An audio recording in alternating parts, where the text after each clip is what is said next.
We did it. We finished week 1.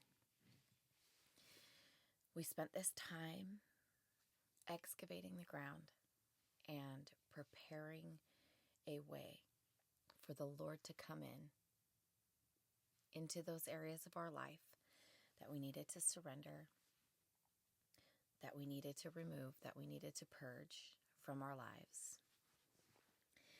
And now the focus is about to shift. As we shift into week 2, we are going to start this journey of purification. Now, yes, all of these things purify us, but there's some necessary steps that need to happen.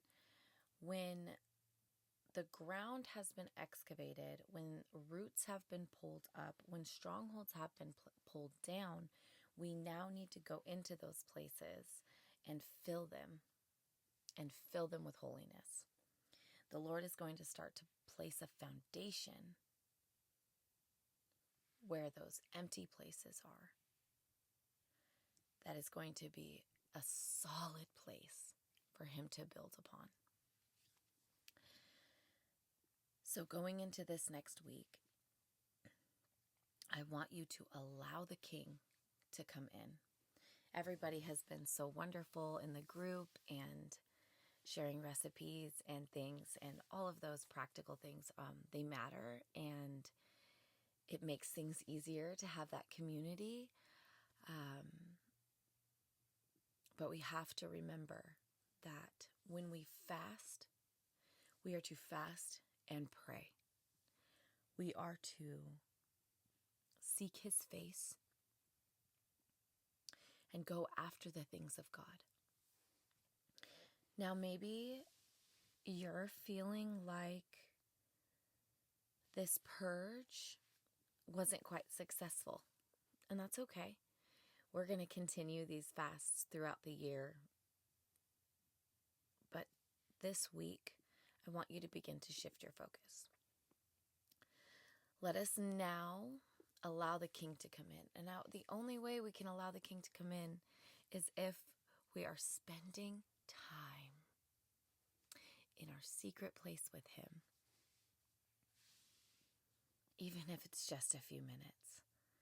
He wants to and He needs to be allowed into you, into your heart, into those places that were broken so that He can fill those things up. He wants to make you pure. He wants to make you white as snow. And He wants to begin to heal you of those matters. If we did an excavation of a tree in our garden and we ripped that thing up, and it had been there for 30 years. If we tore it up and just left it and did nothing else, there would be a huge gaping hole. Now, in the middle of a garden, having a huge gaping hole is not a good thing, because all the water would collect there. So all of your other plants are now not able to get nourishment.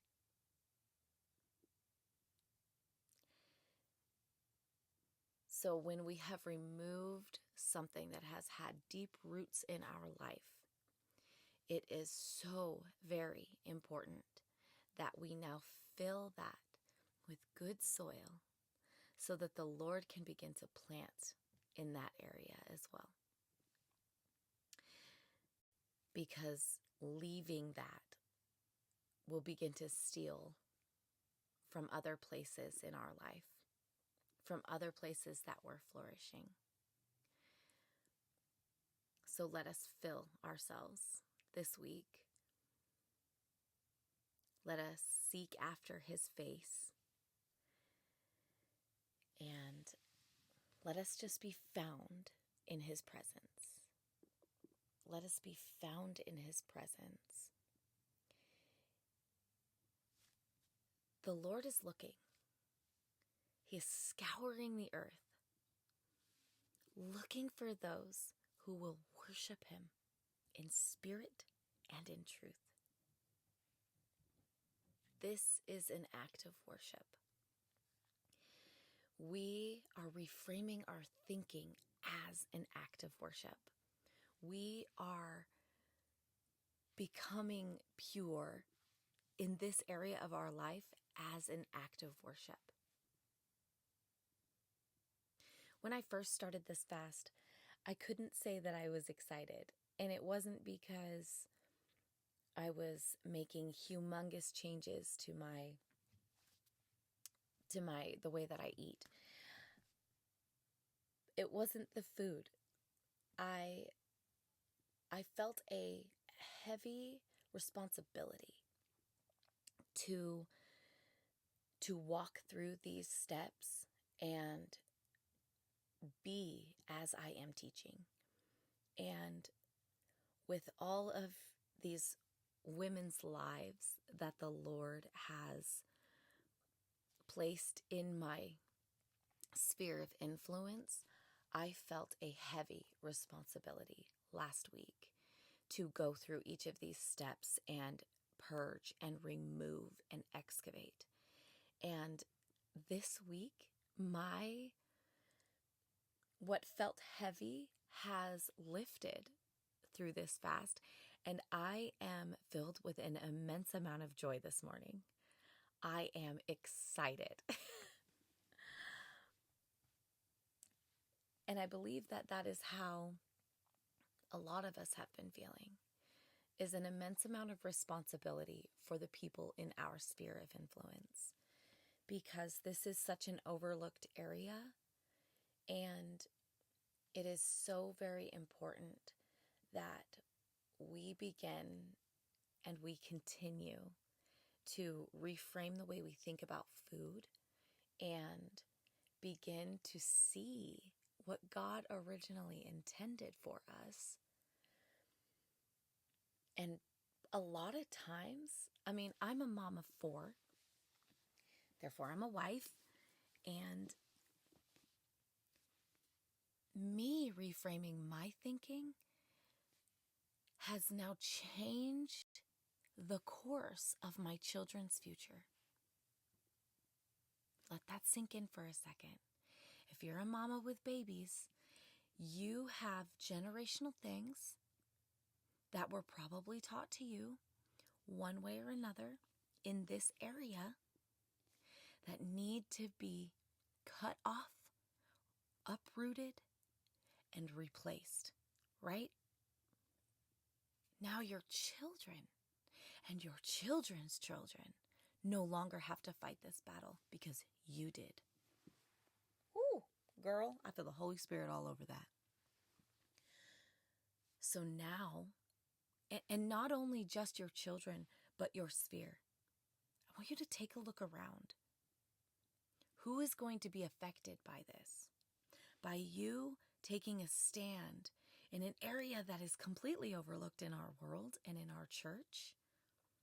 Look and see. Be glad. Be joyful this week. I want you to be filled with the spirit of gladness. Pour the oil of gladness over you. Let his joy be your weapon. Joy. Let his joy be your weapon. And when people ask, because they will, tell them. Tell them the journey that you're on. I am so very proud of you. And I am continuing my prayers for each of you women who are in this. And I am overjoyed today, and I want you to be overjoyed today. I want you to be filled with joy today.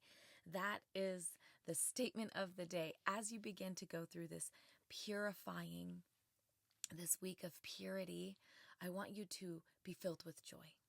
So seek joy because it belongs to you. Seek joy. And just know that when we go through those painful times of uprooting things, he has something better. And his healing balm is going to fill those places and give you a completely new surface to work with. He's going to give you a completely new mind in this area. That is his promise. That is not from me. That is his promise. And he is not a man that he should lie. I love you, dear sisters. Let us go into this week with an immense amount of joy and fervor, and continue to pray and seek his face. He has something amazing for each of you. Be blessed.